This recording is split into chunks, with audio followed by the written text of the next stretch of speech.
Okay, here I am. Hopefully it's not too echoey out there for you guys. I'm in an echoey room here, high atop Michigan Stadium, after a 33-7 victory over Northwestern here in Week 7. Well, it's Week 8. It's game number 7 for Michigan football.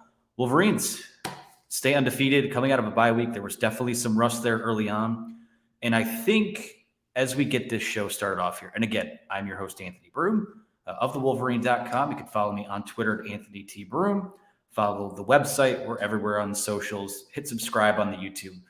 All of that helps us a lot, especially after the fact. Some of you guys that aren't watching live, you'll hear us on our podcast network. So be sure to like, subscribe, all of that good stuff.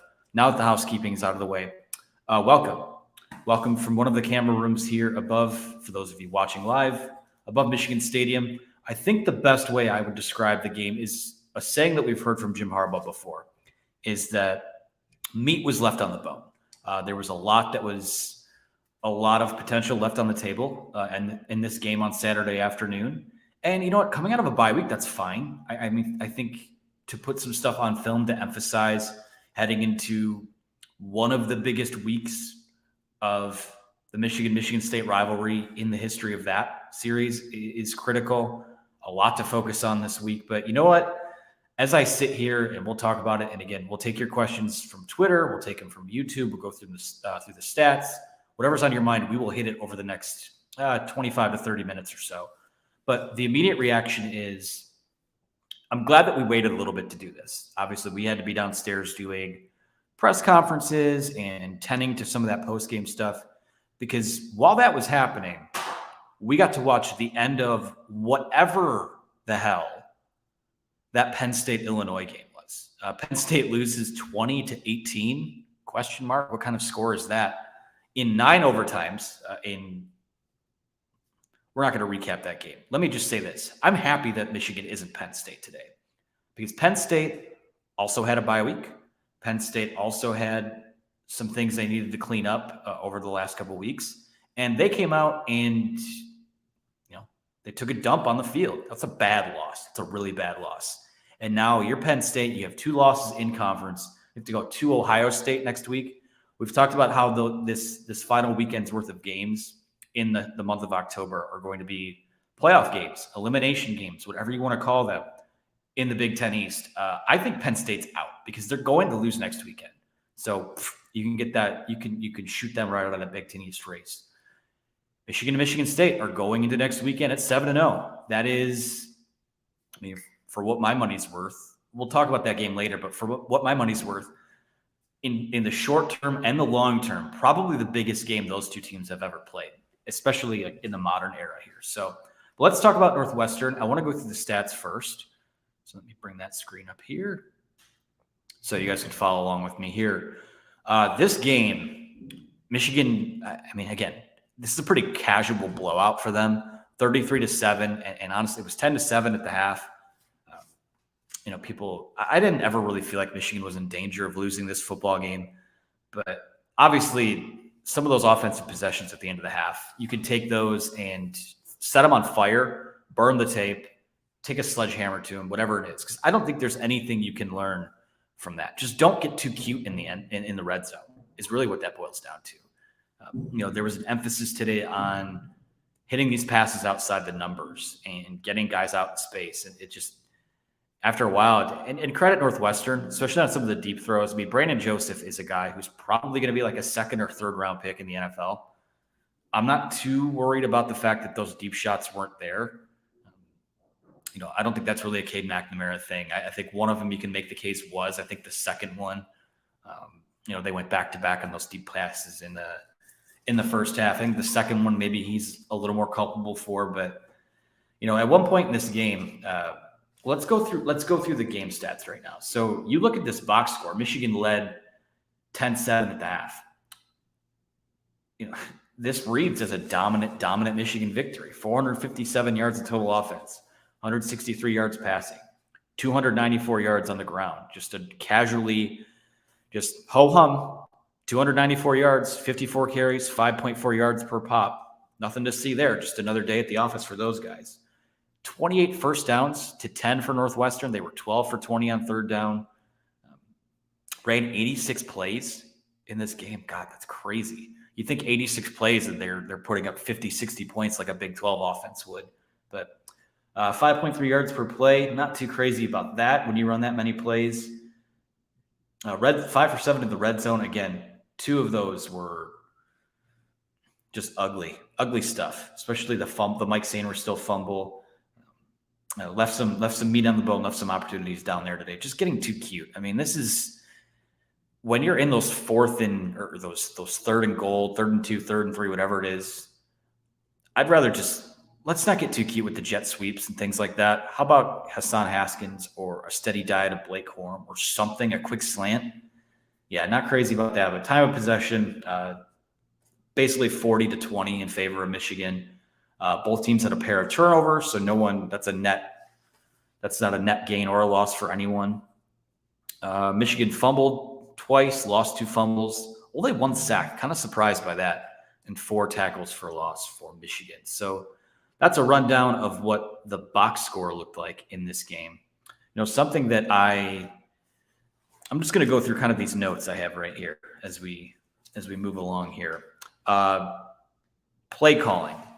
Again, I'm not going to harp on this too much because at this point, we're almost 3 seasons into the Josh Gaddis experience, and I think we kind of know what he is at this point. At times, they're going to outthink themselves, and at times, what they do is going to work. But today, I just think they tried to out-clever themselves, tried to out-fox Northwestern, and Northwestern really wasn't having much of it down there. Let's go through some players of the game here. DJ Turner started across from Vincent Gray and played his best game, period, in a Michigan uniform. I have to go back and look at the defensive stats for him. Again, we're kind of doing this live and on the fly here. But 3 total tackles, tackle for loss, an interception. DJ Turner was great. He was awesome on Saturday. That's a guy who I definitely think is a player of the game. I go through the stats too, and on offense, I look at Eric All, who I think played probably his best game as a Wolverine. 5 catches for 34 yards. That was all in the first half. That's a career high for him, by the way, the 5 catches. And had a block on, I think it was the second Blake Corum touchdown. I don't know. Hassan Haskins and Blake Corum they split 2 touchdowns apiece. Michigan had 4 touchdowns on the day. So again, nice little day at the office for them. 23 carries for 110 yards for Hassan Haskins, 19 for 119 yards for Blake Corum. Again, we know what these guys are. I said this in the portion, the game picks on the Wolverine.com, that I thought that these guys would be able to kind of win the way they did in some of those non-conference games where, again, 54 rushes on the day, rush for almost 300 yards, and just kind of get out of there with a win. And I thought that they did that for the most part. They were never really too threatened by Northwestern. I think Northwestern, while it seems like they figured some things out defensively in the last couple of weeks, that they're still probably not where they want to be. This is one of those odd years where they're just not good after going to the Big Ten title game. The pass rush for Michigan, again, Aiden Hutchinson, David Ojabo. Listen, for as impressive as Aiden Hutchinson is and has been this season, David Ojabo the last couple of weeks, I can't say that he's matching him because Aiden Hutchinson still gets so much attention thrown his way. But David Ojabo, I mean, he defended a pass on Saturday afternoon. He was all over the field. It seems like every time he's dropping into coverage, just seemed like every time that there was a play that some kind of big play that Michigan had on defense, David Ojabo was involved in that. He had half a sack, half a tackle for loss, 3 passes defended. Yeah, he tipped a few and almost had a pick on one of them, I think. So he just keeps getting better. And as more and more attention throughout the year gets paid to a guy like Aiden Hutchinson, that's someone you need other guys to step up. And David Ojabo and Mike Morris was great too. I thought that Josh Ross played a pretty good game. He overran a couple. There are times where he just kind of shuffles and all of a sudden he's beaten. He's been a good veteran presence for them. I like what they do with him when they kind of let him loose and rush after the passer. But, really the only kind of success as I go back and look through the stats that Northwestern had was the big plays that they had. And there was way too many for comfort. Evan Hall had a 75-yard touchdown run. That was 75 of Northwestern's 100 yards rushing total on the day. So not freaking out too much about that. Again, one guy misses an assignment, some of those run fits aren't where they need to be, and boom, you have a touchdown going the other way. So receiving wise, Northwestern completed 16. They were 16 for 32, 133 yards, and the DJ Turner interception. Again, I thought the secondary held up pretty well. DJ Turner would be one of the, if I had to give someone a game ball, it probably goes to him. You can give it to Blake Corum any week. Give it to Hassan Haskins any week. That's fine. I'm not too worried about, we got to spread the love around a little bit. So no real, other than those guys, no real standouts on offense. Again, I thought Eric All played a great game. Mike Sainer still 4 catches for 33 yards. Blake Corum, 4 catches for 23 yards. Cornelius Johnson, 3 for 30 yards.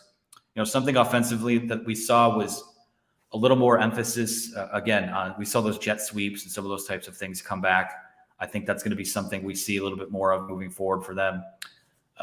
I've gone almost 11 minutes without addressing the elephant in the room. And that's what a lot of people are going to be talking about right now is the quarterback situation. We are 7 weeks into the year.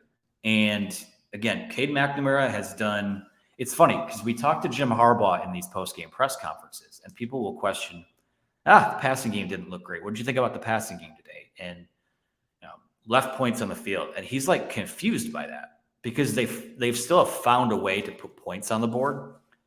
But at this point, 20 for 27, do the quick math there. 27 attempts, 127 yards. That's got to be less than 5 yards a pop for yards per attempt. That's not good, guys. And some of that I think is on Cade McNamara. I think that there are moments that he leaves throws and plays on the field. Now it's not, again, I'm not trying to disparage the guy. It's not like Joe Milton where I've used this term before. Cade will miss like by fingertips. Joe Milton would hit like the popcorn vendor in a row 6 in the side of the head with some of the misses he had. He's close, but at this point, like I said, we're 7 games in the year. We're 2 months into the season. And now we're going into a week against Michigan State where I think that that's a game next weekend where Michigan's going to have to score a lot. And despite what the drive charts say and the points on the board, I just feel like right now Michigan is leaving some potential offensively on the field. And that's not to say that J.J. McCarthy, everyone's going to call for J.J. McCarthy. And honestly, I'd love to see more of him. He was 3 for 5, 34 yards on the day. Was actually Michigan's 3rd leading rusher with two runs for 36 yards. He had that 23-yard scamper.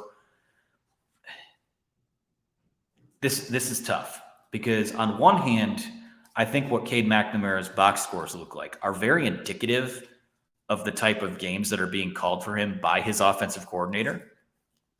On the same token, you could win games in 2015 and 2016, and they're winning games now, but you could go into November, with Big Ten title aspirations on the line by kind of grinding things out the way that Michigan has. But this game next weekend, they just need more. They need more out of Cade. If it's not Cade, they need it out of J.J. McCarthy.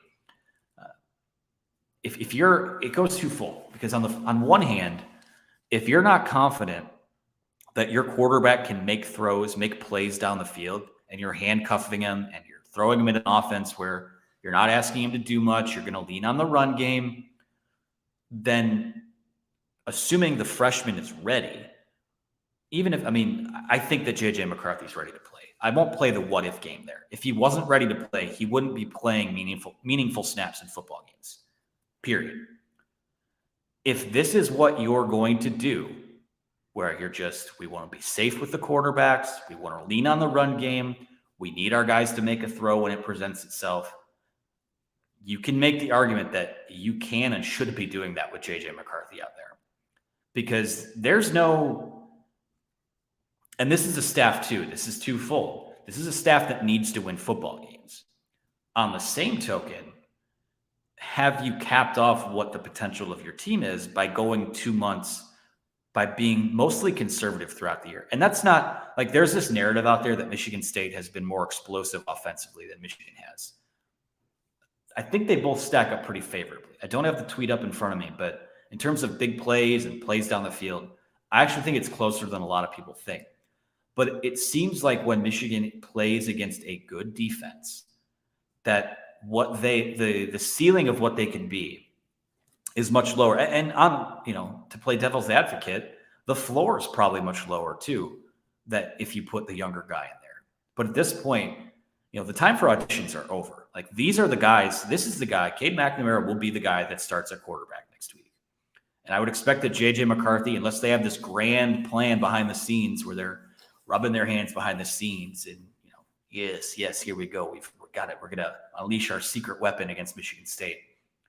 Unless that's going on, this dichotomy between those two guys, that's what it's going to look like next week. And if that's what it is, like, Cade McNamara has to play better. Period. Exclamation point. 74% completion today. And what they're asking him to do, that's fine. I think when you took out something I did earlier this week, you took out those games against the MAC opponents, and against Power 5 teams, Cade was only completing, I think, 55% of his throws. If this is what they're going to ask him to do, you have to hit at that rate. But they have to generate something more from the passing game perspective. They do. They can look it up. They can give the media dirty looks. They can say, we're going to keep doing what works. They can do whatever they want to do. When push comes to shove in college football in 2021, when push comes to shove and you have to keep scoring points, you have to find a way to be more explosive through the air. Period. So if you think that's a concern going into this week, I don't think you're alone in that. You shouldn't be alone in that. So I want to take some questions here from the YouTube chat because honestly, you look at this game and there's really nothing more to say about it there. So we'll take some questions here from the chat. From Jay Priest, he says, I like what I see in JJ. Dude is a baller, but not ready for starting yet. Yeah, at this point, the only way to find out if he's ready or not is if he's in the game. And are you risking that at this point? This is a staff that needs to win football games. And again, it's just hard you can't help but still feel like there's more there somewhere from someone to give you something.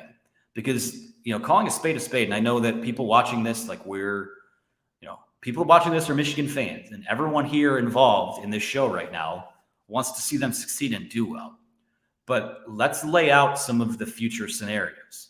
There is a chance, first of all, this team should beat Penn State. Honestly, it's not going to be a whiteout game. It's not going to be at night. You have to go to Happy Valley and take care of business there. With that being said, what's the conversation if this team goes 10-2 but loses both of the rivalry games?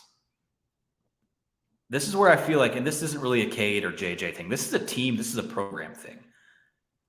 Next week's game, I think, is as close to a must-win in the Jim Harbaugh era as there has ever been. You want to win all of them. That's what they try to do. They try to go out and win all of them.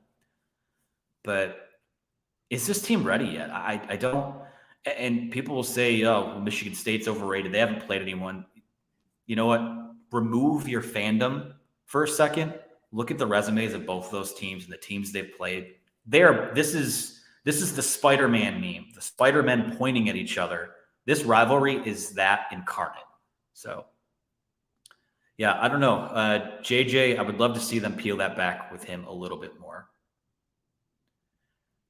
Jerry Madison says, I don't want to hear any more about Cade's leadership. He was bad, period. I don't think he's bad. He's just Cade. This is what he is. I mean, we're 7 games in. He had 2 games of, pretty much 2 games worth of experience last year. Like, this is what he is. This isn't Zach Wilson or Baker Mayfield or Joe Burrow are not walking through that door and putting themselves in maize and blue shoulder pads and wearing the number 12. Like, Cade is what he is, which he's been fine. He goes out there, he does what he's asked to do. He leads the offense. They score points. They win football games. From Michigan's perspective, that's all they could ask for right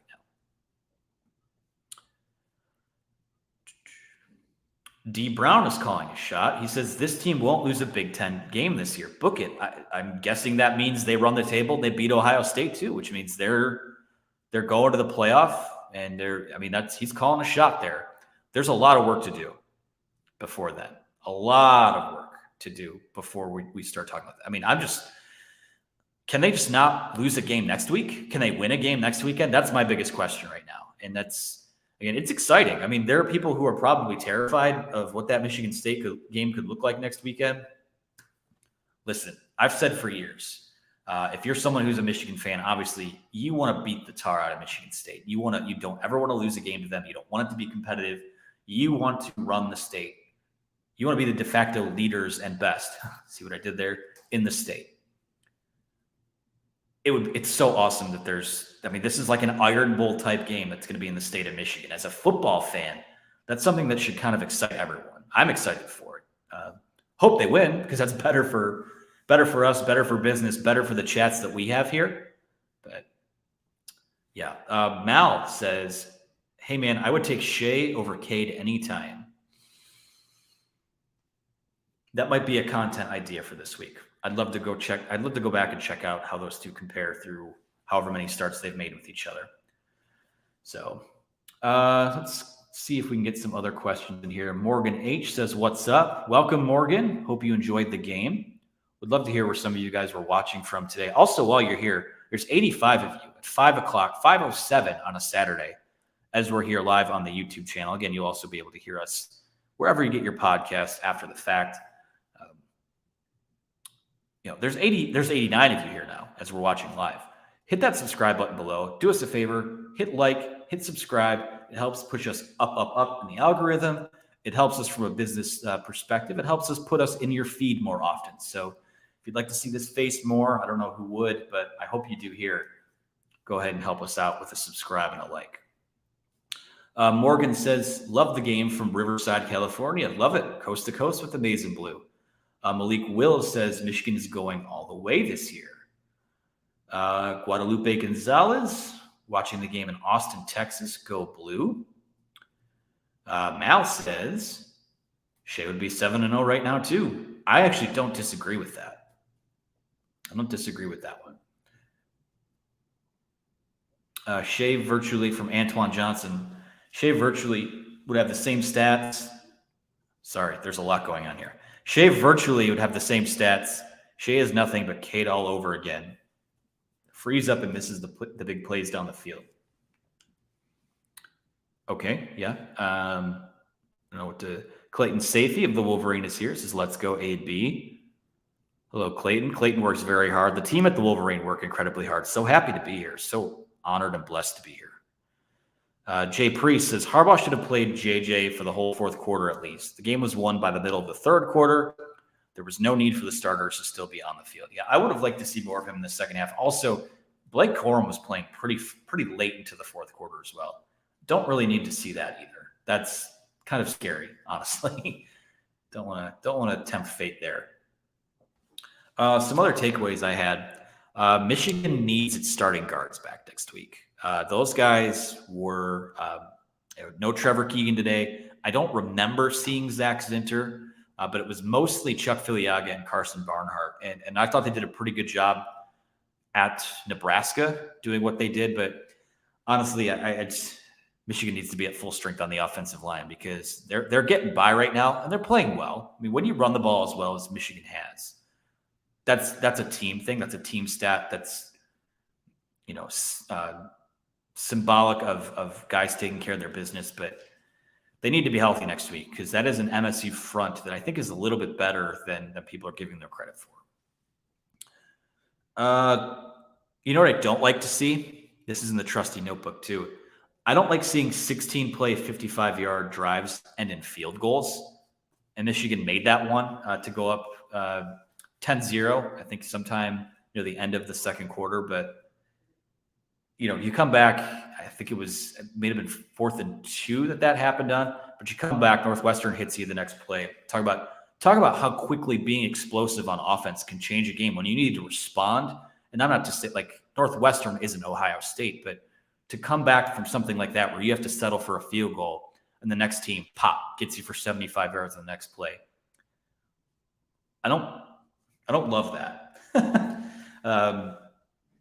I mean, what else is there to really say? There was a lot of bye week rust to shake off. I mean, I'm sure that the practices were spirited and energetic like they said they were, but the fact of the matter was these guys didn't play a football game for 2 weeks.